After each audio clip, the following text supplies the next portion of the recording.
Hello everyone, कैसे हैं आप लोग। उम्मीद है खैरियत से होंगे, हंसते मुस्कुराते ज़िंदगी को एंजॉय कर रहे होंगे। आज की इस वीडियो में हम नया टॉपिक लेके आए हैं जिसमें हम ये सीखेंगे कि इम्प्लोड और एक्सप्लोड में क्या फ़र्क होता है। अभी रिसेंटली जो है एक टाइटन सबमरीन जो है डूबी है, इम्प्लोड हुई है, जिसको आप छोटी सबमरीन भी कह सकते हो, जिसके अंदर 2 पाकिस्तानी थी। एक कहा जा रहा है कि एंग्रो कंपनी का CEO था और उसके साथ उसका बेटा था, और 3 अमेरिकन्स थे, 3 फॉरेनर थे उसके साथ। तो वो बेचारे 5 लोगों की जान चली गई सिर्फ मिली सेकेंड्स के अंदर। तो आज हमने ये देखना है कि उस टाइटन सबमरीन के डूबने के पीछे या उस टाइटन सबमरीन के इम्प्लोड होने के पीछे साइंटिफिक रीज़न क्या है, फिज़िक्स क्या कहती है कि उसके पीछे क्या वजह थी मेन जिसकी वजह से वो डूबी। तो चलिए आज हम उसके ऊपर बात करते हैं डिटेल में। तो देखिए, आज हम एक कोक कैन की मदद से आपको ये सिखाएंगे कि किस तरह से जो सबमरीन है वो असल में इम्प्लोड हुई है। सबसे पहले तो हम ये समझ लेते हैं कि इम्प्लोड और एक्सप्लोड में क्या फ़र्क है। सबसे पहले एक्सप्लोड को समझ लेते हैं कि एक्सप्लोड क्या होता है। लेट्स से कि हमारे पास एक गुब्बारा है, एक बैलून है। अगर उसके अंदर हम हवा भरें तो हवा भरते जाएं, एक टाइम ऐसा आएगा कि वो गुब्बारा बर्स्ट आउट हो जाएगा। इसी तरह हमारे पास ये कोक कैन पड़ी हुई है, इसके अंदर भी मैं हवा भरता जाऊं तो एक टाइम ऐसा आएगा कि ये बर्स्ट आउट हो जाएगी, ये एक्सप्लोड हो जाएगी। तो इसको हम एक्सप्लोड होना कहते हैं, ठीक है। जबकि इम्प्लोड जो होता है वो इसके बिल्कुल उलट होता है। इम्प्लोड का मतलब ये है कि अगर मैं इस बॉटल को पकड़ के ऐसे पिचका दूं तो ये जो अमल है ये दरअसल इम्प्लोड कहलाता है। अब हुआ क्या है कि अगर मैं यहाँ पे क्वेश्चन करूँ आपसे तो उसका आंसर आपने देना है कि क्या इसके अलावा भी कोई तरीका है कि जिसकी मदद से हम इस बॉटल को इम्प्लोड कर सकें। तो आंसर है यस। वो कौन सा तरीका है? वो तरीका ये है कि अगर मैं इस बॉटल को मुंह के साथ लगा के इसके अंदर की हवा को सक कर लूँ तो फिर देखें क्या होता है।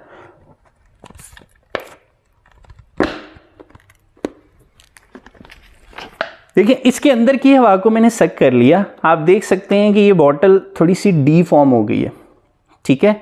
अगर मैं इसको अपने हाथ को हटाऊं तो दोबारा से हवा इसके अंदर चली जाएगी, जिसकी वजह से वो दोबारा अपनी ओरिजिनल शेप में वापस आ जाएगी। असल में हुआ क्या था, जब मैंने इसके साथ मुंह लगा के इसमें से हवा को सक किया तो हवा तो इसके अंदर से बाहर आ गई।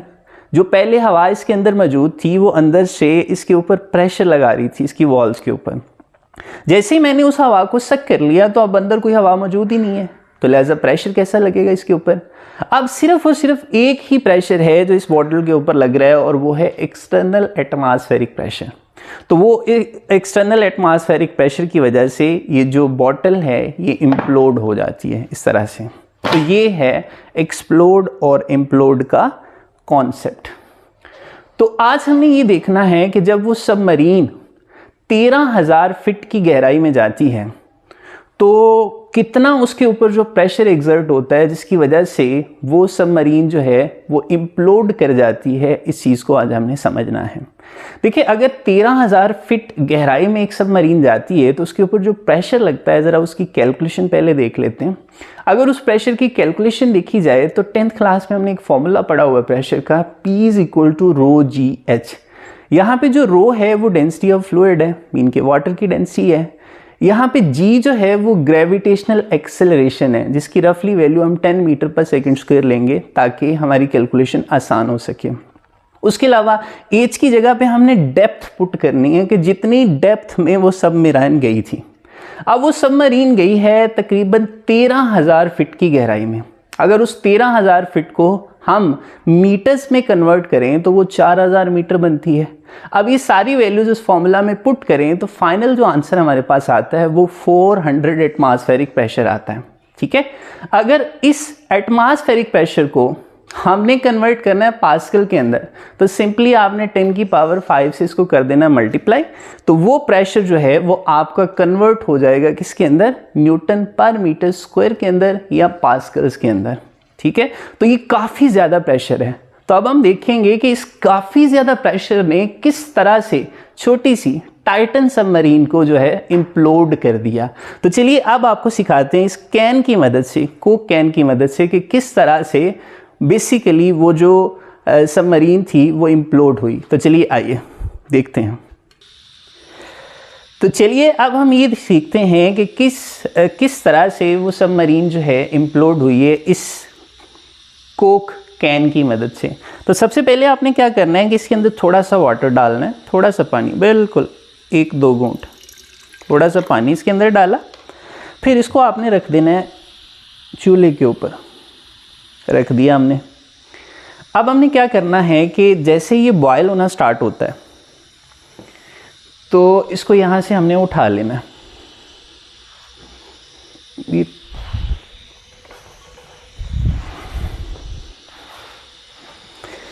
ये चीज़ें उठानी है यहाँ से। ये मैं थोड़ा सा ग्लव्स पहन लूँ, ये ग्लव्स पहन लूँ ताकि थोड़ा सा जो है हाथ की थोड़ी सेफ्टी रहे। ये इसके अंदर हमने, ये जो बर्तन है इसके अंदर हमने ठंडा पानी लिया हुआ है। इसमें आइस क्यूब डाले हमने, थोड़े से आइस के पीसेस, ताकि ये वाटर थोड़ा ठंडा रहे। अब हम देख रहे हैं कि ये पानी बॉयल हो रहा है। अब ये पानी बॉयल हो रहा है, अब हम इसको उठाएंगे और इस ठंडे पानी के अंदर इसको उल्टा कर देंगे। देखिए अभी आपके सामने करके दिखाते हैं आपको।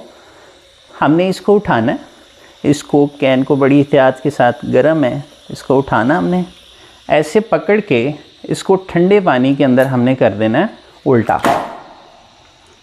तो अब देख सकते हैं कि ये जो कोक कैन है ये किस तरह से इम्प्लोड हुई है।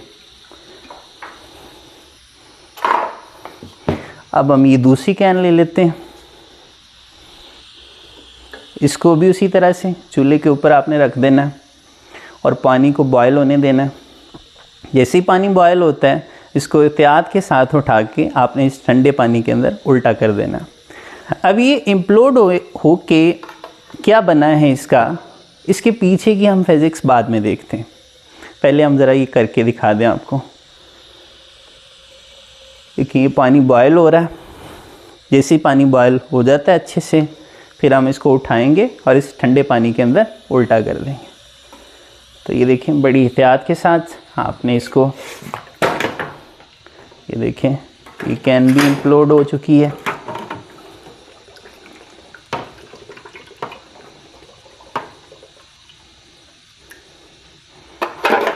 अब ये लास्ट वाली ये कैन ले लेते हैं।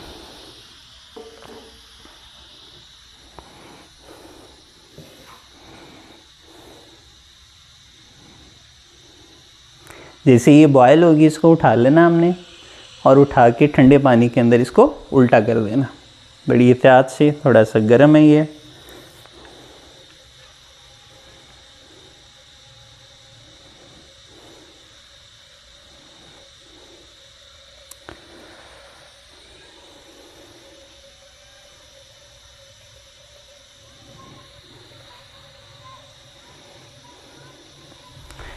आई थिंक बॉयल होना शुरू हो गया पानी।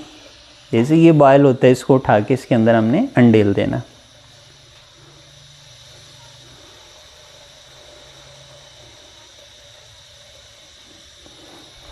बॉयल होना स्टार्ट हो गया, बॉयल हो गया पानी। अब इसको उठा के हमने सिंपल यहाँ से इसको ठंडे पानी के अंदर उल्टा कर देना। तो अब ये देख सकते हैं आप कि ये तीनों इम्प्लोड हो चुकी हैं। ब्रेक ला दे लो करो। तो ये देखें ये तीनों कैन जो है बिल्कुल इम्प्लोड हो चुकी हैं, बिल्कुल डीफॉर्म हो चुकी हैं। तो यही दरअसल उस सबमरीन के साथ भी हुआ है। अब इसमें हुआ क्या है कि ये कैन इम्प्लोड क्यों हुई हैं, उसके पीछे की रीज़न क्या है। तो सबसे पहले उस रीज़न को समझ लेते हैं ज़रा। देखिए जब इसके अंदर हमने थोड़ा सा पानी डाला और उसको बॉयल किया, जैसे ही हमने उसको बॉयल किया तो वो पानी बुखारात में चेंज हो गया, वेपर्स के अंदर चेंज हो गया। अब उन वेपर्स के साथ हवा भी मिक्स थी उन वेपर्स के साथ। तो जैसे ही हम उस कैन को उठा के हमने ठंडे पानी के अंदर डाला तो कूलिंग इफेक्ट की वजह से फ़ौरन कंडेंसेशन का प्रोसेस हुआ। फ़ौरन से वो बुखारात कंडेंस हो गए, डायरेक्ट लिक्विड में चेंज हो गए। तो अब हवा उनके साथ मिक्स थी, वो सारे बुखारात कंडेंस हो चुके हैं, इसका मतलब हवा भी अब उसके अंदर, कैन के अंदर नहीं रही। तो अब उसके अंदर कोई चीज़ भी नहीं है जो अंदर से कैन्स की वाल्स के ऊपर प्रेशर एग्जर्ट करे। अब सिर्फ और सिर्फ एक्सटर्नल प्रेशर है जो कैन के ऊपर एग्जर्ट हो रहा है, जिसकी वजह से वो कैन क्या हो जाती है, इम्प्लोड हो जाती है। तो ये कैन के इम्प्लोड होने के पीछे की रीज़न थी। तो सबमरीन के इम्प्लोड होने के पीछे भी यही रीज़न थी कि किसी तरह से एक्सटर्नल प्रेशर इतना ज़्यादा हो गया था कि इंटरनल प्रेशर जो था वो उसको मेंटेन नहीं कर सका, जिसकी वजह से वो सबमरीन जो है वो इम्प्लोड हो गई।